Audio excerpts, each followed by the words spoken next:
San Antonio just approved a $4 billion change that is coming to downtown San Antonio, and it is going to drastically impact the landscape of everything surrounding San Antonio. But this goes way beyond that brand new Spurs Arena. We're talking 7 major projects that are going to completely transform downtown San Antonio and literally stuff that you've probably never seen anywhere before, including one major project that was honestly the thing that was my most favorite part about this entire thing that has actually been paused. We're going to talk about everything related to Project Marvel, all the details that you need to know, including how this stuff gets approved, why it hasn't been approved yet, and the risk involved with approving this project and what it means for San Antonio. Let's get into it.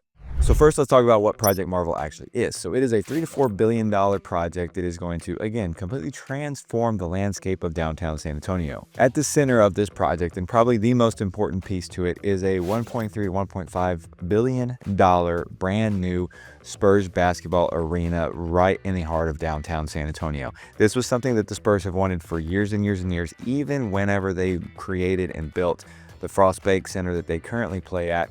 They really wanted to be downtown, but they couldn't make it work. On November 4th of 2025, the voters unlocked $311 million worth of tax funding to go towards the Spurs Arena. But it's not all just straight up tax increases that the residents are going to experience. And a lot of people had some misconceptions about that, which is why I think it only passed with 52% of the vote, because in my opinion, this was a slam dunk, no-brainer funding approval for the Spurs Arena. But like I said, Project Marvel is not just this $1.3 to $1.5 billion arena. This is a multitude of projects. In addition to the Spurs Arena, we're talking a complete rehaul of the Henry B. Gonzalez Convention Center at $900 million. You have the Alamo Dome getting upgrades of between $100 and $300 million over a basically 10-year to 20-year span. They're also looking at turning the John H. Wood Courthouse into $150 million music venue, which San Antonio really could use more of. Then you also have a convention center hotel that would be paid for by private investors, not anything related to city funding at all. And then you also have about $1.4 billion in mixed-use commercial projects. But my favorite piece of this entire puzzle that was what got me the most excited about how it could transform San Antonio was the land bridge going over 37. Now, this has currently been paused, and we'll get into why that is and kind of what could change to make this a reality again. All in all, we're talking $4 billion to completely reshape downtown. Now, the arena deal itself is pretty much a guarantee to move forward at this point. It just passed that vote, like I mentioned, in November 4th, $311 million of county tax venue dollars unlocked to go towards this venue for the Spurs. Now, the deal itself looks like this. The Spurs themselves are putting $500 million towards the arena, and they're going to cover any cost overruns that happen because of the construction, which inevitably will happen. The city of San Antonio is putting in $489 million. And Bexar County is putting in that $311 million that just got approved, or 25% of the total cost, whichever is lower. Now, the arena itself is going to be built on the former site of the Institute of Texas Cultures of San Antonio. Now, that building is going to be demolished, and they're going to build a venue right there, basically at the Hemisphere location. That's about a 13.5-acre piece of land that UTSA currently owns. Now, what I think a lot of people don't understand is that they're thinking that this $311 million, or even the money that the city's going to put forward, is going to be just given to the Spurs, and they're going to own this arena and everything else, and that's not the case. The city itself is going to own this arena.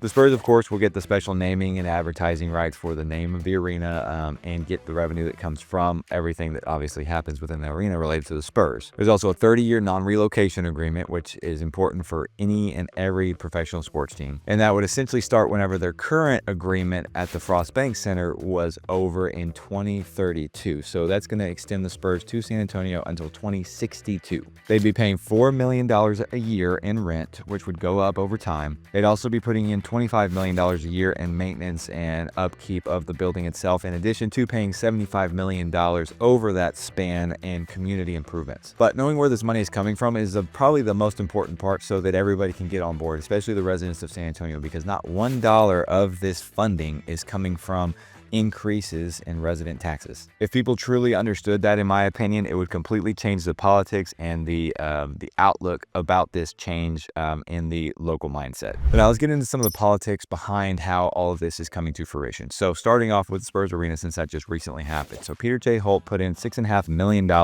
in his campaign to promote voting yes for this Proposition B, which was the funding for the Spurs Arena. Back in 2002, when the Frostbank Center, AT&T Center was built, it was kind of pushed for by the NBA. There was supposed to be a big revitalization of the area. As people know that have been to that area, it's just a lot of commercial. But you go to the arena, you go to the Spurs games. If you go to the rodeo, you're going to the rodeo, staying in the venue, right? Like, you're not going anywhere else outside of that. There's nothing else around there within walking distance. If you want to go downtown, you got to get in the car and drive. Having an arena downtown is something that Peter Holt has always wanted, and the Spurs have always wanted. Even in 2002, when they built the arena that they're in now, you can think about the implications of the economic impacts for downtown with an arena being right there close by. It also makes it more of a destination site for people that want to come to watch the Spurs game. There's more things to do. They can have a hotel. They can walk to the games. They don't even have to park. I mean, there's so many different things that are a big benefit of having a downtown arena. And in my opinion, one of the biggest reasons to continue to push for this and make sure this continues to happen, the stars of the NBA. We have one of the biggest rising stars in Victor Wembanyama that the league has ever seen. I mean, even since LeBron James, this guy has probably the most hype out of anybody since he came into the league. New rising star, one of the faces of the NBA, and will be the face of the NBA for a long time coming. And we want to make sure that a guy like that sticks around, because that's how you build a program. You look at what we had when we had Ginobili, Parker, and Duncan. So building an arena to build that around, I mean, that's something that will keep our best players here. That was something will attract higher talent, and then it will also bring more excitement to the team. And that's what you ultimately need to attract the best talent in the league, is to have the most excitement around a team and have a place that all these people want to play. Because, you look at Frostbank Center, it's dated. It's a nice arena, don't get me wrong, but it doesn't have some of the super modern luxury features that some of these newer stadiums do have. Now, the November 4th vote included two big propositions related to these arenas. Proposition A was specifically for the Frostbank Center and kind of revamping it and allowing it to be basically a full-time venue for the San Antonio Rodeo. The Frostbank Center and the Freeman Coliseum need a lot of renovations, and so Proposition A included a lot of funding for that. It passed with almost 56% of the vote. You also got people at the highest levels of our city that are trying to delay this project from getting started. You look at Mayor Jenna Ortiz-Jones, just recently elected. She was actually trying to push to get a pause put into place on this vote so that they could do a greater economic study and kind of make sure that the money that is going into this stadium is going to be put to good use and everything. Now, thankfully, that push by the mayor to pause the vote and delay it failed, and was a 7-4 vote at city council level to move forward with the voting in November, which again was approved at the 52% margin. So let's explain a little bit more about how this is all being paid for and why there are no new resident taxes. It is all basically from tourism that's coming in. The first is you have a hotel occupancy tax that visitors pay whenever they book a room downtown. You have a venue tax that is also added to the hotel rooms and to rental cars. A tax increment investment zone, which grabs property tax growth from the areas surrounding the arena, which again, we'll kind of get into that a little bit later on too. A project finance zone that grabs essentially all the state hotel tax dollars within a 3-mile radius of this arena, and that's over a 30-year period. And then you also have the lease money that is coming from the Spurs. And then of course you have the private investment from the Spurs themselves, that $500 million number. So since this funding setup was approved with that vote, now it has moved on to the final design stages. So the plan is for this design to take place over the next few months, and for ideally the project to break ground in Q2 of 2026. Now that term sheet, as far as the funding and everything, is signed, but it is not formally binding just yet. That's why you got to get all these designs and everything, get the final cost determined. Now, as far as the other projects go, the convention center expansion, that is still in the planning stages. That doesn't need any voter approval though. The Alamo upgrades are being planned in steps. Like I said, that's a 10 to 20 year process. The courthouse music venue idea is still just a concept, so they haven't even started really designing this yet. So that's kind of one of the later stages of this whole project Marvel plan. And then of course the private development of this entire area, they're picking developers, working with them on all the private money side and figuring out exactly what can be done and what will be done. And then lastly, again, like my most favorite part outside of probably the Spurs Arena, that land bridge has been paused because the federal funding is no longer available for projects like this. Now, again, this is kind of related to what I just mentioned with that music venue. This is entirely it's a process. It's a step-by-step process. Spurs Arena is priority, and we're looking at probably the convention center next. Those are kind of the two big pieces to this entire area that's going to make a drastic change in downtown San Antonio. And then that land bridge is what would connect basically that current downtown hemisphere area to the east side of 37 where the Alamo Dome is located, and that would make that entire area much more accessible and much more walkable and be able to move around that entire space, and it would open up a lot more development over there in and around that Alamo Dome area. So let's talk a little bit more about that land bridge, but before we do that, I want to quickly introduce myself. If you don't know me, guys, my name is Michael McCall. I run the Life and SATX home group here in San Antonio. We work with buyers and sellers and investors alike moving in and around San Antonio, and if you have any questions whatsoever about how all of this project might affect the investment opportunities in and around downtown San Antonio, or if you're just looking at this because you're thinking of moving to San Antonio, by all means, would love to help you guys out. My information is down in that description below. Schedule a call with us at any point in time, and we can get on a phone call or Zoom call and talk about everything that you guys need. Okay, so like I already mentioned with this land bridge, if this doesn't happen, the connection between the Alamo Dome and Hemisphere downtown San Antonio is going to be much more difficult. Now, you've got walkways and everything that go up under the highway, but looking at this opportunity, again, this would be kind of an iconic feature of downtown San Antonio. Think about this. I mean, if you had the Pearl, you got the Riverwalk, you got Tower of the Americas, you got the downtown Spurs Arena, and you got the downtown land bridge connecting the Alamo Dome to Hemisphere. I mean, that would be an additional iconic feature of San Antonio that would be recognizable across the world. So looking at the history of this area and kind of how this was kind of divided, you look at back in 1971 when that Highway 37, Interstate 37 was built, and it separated that east side from downtown. And San Antonio is 37th in the country for walkability. So we're way down there on that list, especially whenever you look at we're the 7th largest city in the country. So connecting these areas that were disconnected by the interstate that went through the downtown area was the biggest goal of this land bridge. Now, city manager back in October of 2025 said that the land bridge is off the table now because of the lack of federal support. So we won't get into all the specifics of the politics. I prefer to completely stay out of that because I think it's just white noise. I mean, there's lots of things that can be done, but apparently there was this Biden era funding that could allow for grants for projects like this that were involved in reconnecting communities.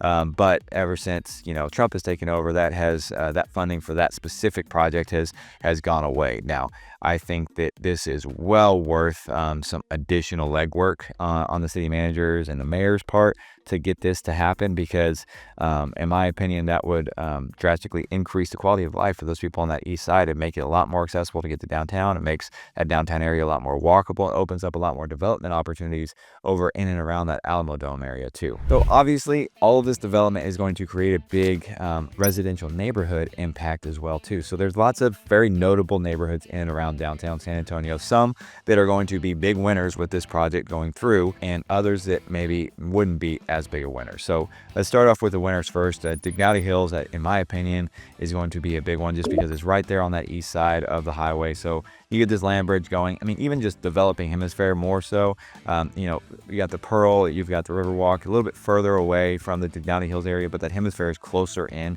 to that area. So, increasing the walkability and being closer to some of those big developments, and especially as you get more mixed use and kind of commercial developments, restaurants and other venues and things like that, those residents of Dignity Hills can just hop out on the street and walk on over. I mean, it increase the walkability of those areas a lot. Now, Dignity Hills historically has been a more affordable area, but as of late, there's been a lot of these older homes that have been bought up and either completely remodeled and sold or been rented out as Airbnbs, or there've been some that have been completely just torn down and then been rebuilt. In fact, it saw almost a 200% appreciation from 2015 to 2019. That doesn't even count what you've had in the pandemic. Now Now, we've had some drops in the last couple of years, just like we have across the board. We've talked about that in other videos. Feel free to go check out some of those on this channel about the shifting real estate market. But in this specific area, it has been over the last year has gone down in prices on average about 10%, which is a pretty significant drop. Denver Heights is another area, a lot more affordable, kind of what the Dowdy Hills was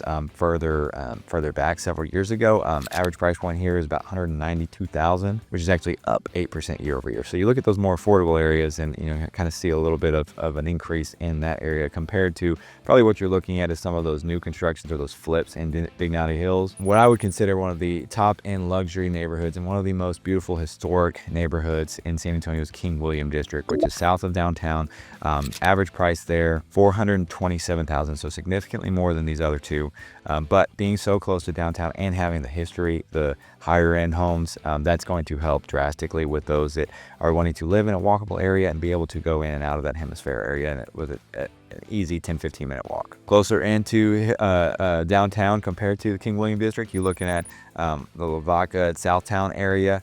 This was officially named a historic district back in 2001 and is in one of the most prime locations compared to Hemisphere, probably the closest neighborhood located to that Hemisphere expansion that we're talking about here. Another one that's not as close to the Hemisphere area, but is a lot closer to the Pearl District is Tobin Hill. And I think that's just going to, that as this project grows, we're going to look at expansion of the entire area, the Pearl District included. So Tobin Hill, I could see being an area that increases over the years as well as this starts to develop. Current sale price is $381,000, which is up 7% year over year, pretty healthy increase with a median listing price currently of about $450 to $470. So again, you can see the higher priced homes in this area. And then obviously you have the downtown market itself. There's not as much going on downtown. You've got some new construction, you've got condos, some luxury condos specifically as well. Median price there is $492,000, which is also up 7% year over year, ironically enough. There are about 26 additional new developments that are in the planning phases or under construction with about 3.2 million square feet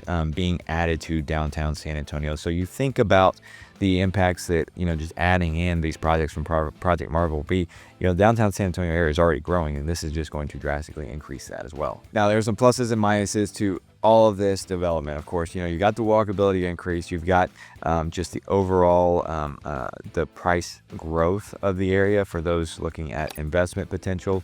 Rental rates are going to go up for sure, but whenever you're looking at rentals, I know a lot of people are probably thinking short-term rentals, but that's not quite as simple as what it may sound. So San Antonio has some decently strict short-term rental restrictions. You got two separate types of short-term rentals. You got type 1, you got type 2. So type 1 is short-term rentals where it's owner occupied. So whether it's you're renting out a room or you've got an ADU in the back that you're renting out, but you live in the main house, that's one type. There's a lot less restrictions on those. And then you got type 2, which is just straight up non-owner occupied short-term rentals, Airbnbs, Verbos, those types of things. Those are limited to a 12.5% density per neighborhood. So it's a lot less likely that you can go in and buy in one of these areas and completely just immediately turn it around to an Airbnb, because you've got to go through and get the permits. You've got to make sure that it's allowed. There's all kinds of different processes that come with having a short-term rental in these areas. In addition to the positives with the increases of the prices and the rentals and everything, you do have negatives. First one, of course, is going to be traffic and construction, right? Because this is not a short-term situation. That San Antonio Spurs Arena could take like up to 5 years potentially to build, right? I mean, the Spurs have their lease at the Frostbake Center through 2032, and so you've got at least to be able to have this arena done by then, but they would likely get it done before then, and all hopes and prayers. I mean, I would expect they wanted to get done sooner than that, but dealing with the construction, dealing with the added traffic in that downtown area and around these neighborhoods is going to be a big negative for sure. And you're also going to have the property values increase, meaning property taxes will increase. Now, for owners, it's not as big of a deal. Homeowners that live in these neighborhoods, it's not as big of a deal because you have the protection of these homestead exemptions. Now, let me give you a couple of good examples of why, in my opinion, this is going to be such a big impact to San Antonio from examples across the country where similar projects were done. So let's start with Sacramento. Golden One Center opened in 2016, brings in $665 million per year in economic impact to the area. Supports over 2,000 jobs, and there has been over $7 billion dollars invested into the Sacramento area since the construction began on this arena. Downtown jobs have grown 38% since construction started too. So you can see that's a big impact. Another one that kind of simulates the like the commercial mixed-use development is Atlanta's Battery at Truist Park. Opened in 2017, is a 60-acre mixed-use destination with 550 luxury homes, the Omni Atlanta Hotel, and 500,000 square feet of retail and restaurant spaces. The Battery gets approximately 9 million visitors per year. So adding that type of environment to this area where Project Marvel's looking at, what could we do with an additional, I don't know, maybe half of that. Let's just say 4 or 5 million visitors a year. What would that do to the economy in San Antonio? Now, there's lots of opportunities for you guys if you are looking at investing in this area before these projects get started. Obviously, if you are willing to take a risk and buy some of the land, homes available, I mean, all those different types of things now in the kind of 10 to 15 minute walk zone, think Dignity Hills, Southtown, Lavaca, King William, those kind of immediate surrounding neighborhoods. You could be looking at a big potential upside in the next 10 to 15 years. Now we're talking long-term investment, right? Because these projects are not going to happen overnight. The Spurs Arena, which is the first piece of this puzzle, is probably going to take 5 years, like I already mentioned. There's a kind of a 60-month window that the city manager has outlined for this to all be completed. Of course, land in and around this area is going to go for a premium because you're talking about all this additional commercial and retail and restaurant development that's going to happen. And then, of course, you have the inevitability of gentrification whenever it comes to these big expansions like this in these downtown areas. Making a big investment and having a lot more development like this inevitably brings in higher income residents and thus prices out a lot of people that are looking at buying in the downtown area, being close to those areas and trying to find an affordable house. Okay, so you're talking about lots that being built with luxury homes, condos, townhomes, all kinds of stuff that's going to drive up a lot of the pricing in this area. So that's kind of the nature of these big developments and could be a negative or positive depending on which direction you're looking at it from. Now, the plan for that $75 million to be going towards the community improvement is hopefully going to help allow some of these things to be softened and not be as drastic to where it really affects the current community, because that's the last thing that we want in San Antonio is to displace the current communities that have lived and been in and around downtown in these neighborhoods for decades, right? Now, here's where some of these risks come into play with this entire project. So we're talking $75 million in this community enhancement that's supposed to go over this course of a 20 to 30 year span to the area surrounding Project Marvel. But similar thing was promised with the Frost Bank Center over on the east side. That was actually $250 million that was supposed to go into those surrounding areas, and I don't think many of it or any of it ever happened. You look at the land bridge, which is already paused because of the lack of federal funding, so that was one big piece of this entire project whenever it was announced that people were really excited about, and that's kind of already been put to the side. You also look at the overall hotel occupancy of downtown San Antonio. It's actually down 7% in Q2 of 2025 compared to the previous year. Even though overall revenues are up from pre-pandemic, you're still looking at a softening right now of everything related to spending just with the economy as a whole. You also got that convention center, which is what I would say, you had the Land Bridge, Spurs Arena, and the convention center. Those are kind of the big three in this situation. The convention center is still in the early phases and needs some approval on certain things from the city, and is a big pocket spend too. $900 million is a lot of money going towards that. So kind of figuring out where all that's going to come from is going to be a big hurdle. What I would probably consider as the major risk in all of this is kind of what happened with Frost Bank Center. But when you really look at it, especially for those of you that have been to that area, I've been to many rodeos, I've been to many Spurs games, I've been to many concerts at the Frost Bank Center over my life. And, it is a situation where you go to the arena, you park there at the arena, you go inside to whatever you're there for, you go out and you leave, right? The development that I think was promised whenever that was originally built never came to pass, and some critics tend to agree that the current agreement with Project Marvel for the new Spurs Arena has similar weak spots, but you're building it in an area that already has a lot of this development, so there's a lot more opportunities. It's not starting from the ground up like it was over on that east side with the Frost Bank Center, so I think that there's going to be a little bit better opportunities and more private investments, more private money coming in and around the Spurs Arena that's downtown compared to what you saw over at Frost Bank Center over the last 20-25 years. And now the biggest risk of all of this, in my opinion, is the timeline, okay? Because this is all just talk until stuff actually happens. And then once it actually happens, how long is it actually going to take? Because me, coming from a commercial construction background, I know that timelines are meant to be broken and schedules are meant to not follow. So there's a lot of people that tend to agree that, okay, this may be 5 years, maybe 7, maybe 10. How long are we even talking to where all this is actually impacting our lives in San Antonio? You've got the 5-year window that's already been set for the Spurs Arena. Okay, that's already there.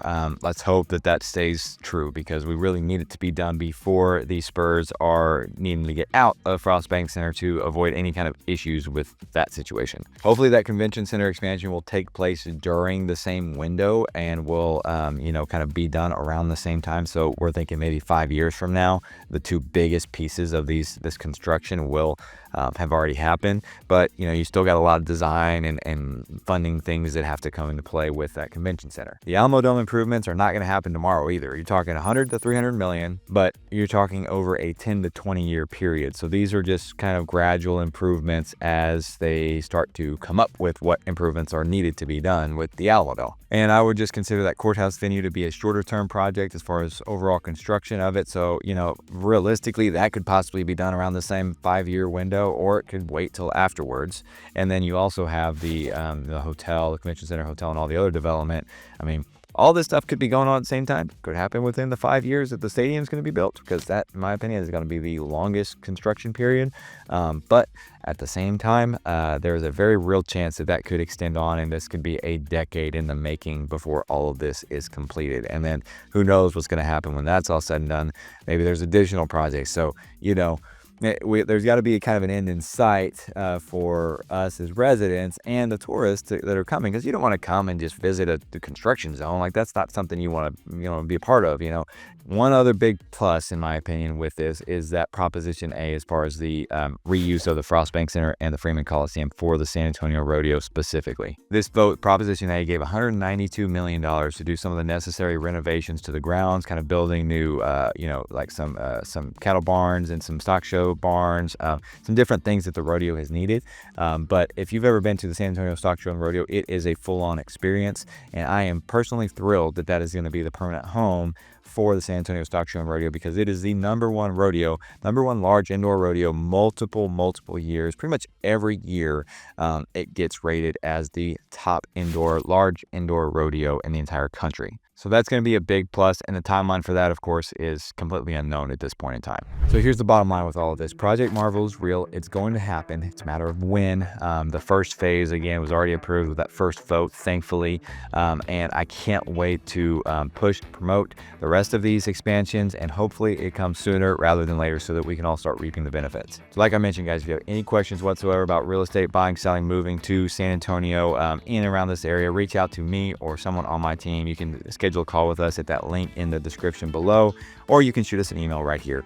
We would love to help you guys out with anything and everything that y'all need and related to real estate in San Antonio, whether you're looking to move in here in 2 days or 2 years, or in 5 years when this project is all said and done. And if you are wanting to know a little bit more about the shifting real estate market in San Antonio, maybe take a look at this video right here. It's good insights, some good data on there, some numbers specific focus on there for what is happening in the San Antonio real estate market. And until the next one, guys, we'll see you there.